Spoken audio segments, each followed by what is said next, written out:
Hi, I'm Deborah Festus from Tirunelveli.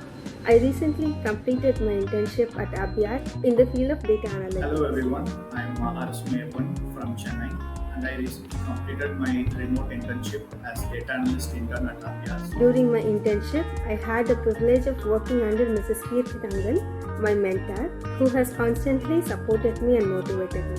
During my internship, I had the opportunity to work under the guidance of my mentor, Kirti Tangal, who was incredibly supportive throughout the journey.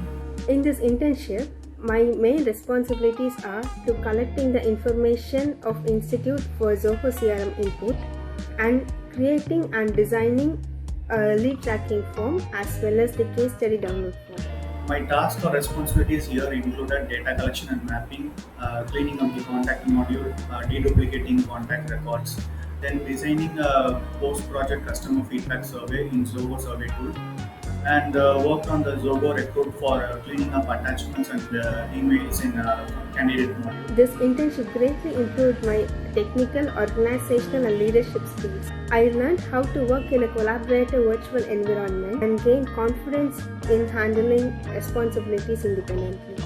This internship helped me gain real-world exposure to data management and process optimization. I also developed a better understanding of how structured data workflows improves organizational efficiency. To the future interns, if you are looking for a real-world experience in a flexible and supportive environment, Abhyas is the perfect place to start. To all future interns, stay proactive and don't hesitate to ask questions. Mentors as well as your peer interns will definitely guide you throughout the journey. Thank you so much, Abhyas. Thanks, Abhyas, for the great learning experience.